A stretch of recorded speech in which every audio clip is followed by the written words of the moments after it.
Читігін музыка драма театры позының оңдайы хостыры чон театрына чағын. Аның арда мынды хормычы ойыныр пулғын ысы көріпчелер. Чехалғынчы проекты читігінің артистері Хакас драма театрының шаячыларының қады сцена сығарырға темніншелер. Читігінді мен пастағызын емес, пастағы ойын мен тұрғысқым Илья Прокопич Топоевтың Ахол ойынын тұрғысқым. Ол бұлғын 2008 жылды.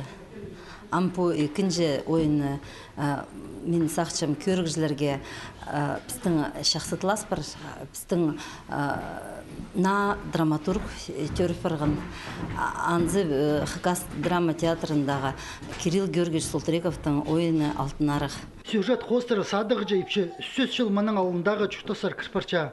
Аны өрелері чақсы тұтыс жатқан үшін алтын арық солылық салбан болзалар, арсы мындығда қайқас болбыз. Чепулар неме болы барча. Өн матархан үлгізінзір кірпарып, неме четкін білмен деже. Пістің өбекілер біз білдізі жоқ епче ұрын парып, Пулсарияның идек ұлығы үрігістілер. Алың аспарған хан пегілерінің умыларын республиканың саблық артистері Валерий Топоевның Степанида Саможикова толтырчалар. Оларының поинда арлазарға алын жылсылтығылары бар. Мен шебіргі 2 жыл тоғынчам театрда.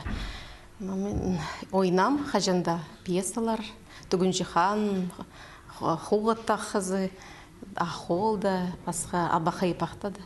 Ойнам. Менің төрен күнім, юбилей пұлча. Драматургтың режиссер бізгем күл беде бізді неме ирелі парилер. Білбейнжім, қайдығы зақысты чәйіріс әпіс күлтірсалыз. Алтын арығының на умызының пістің көрікжілері 2 марты Кадышықтың аданан культура күніндегі кішіксені де таныс болырлар.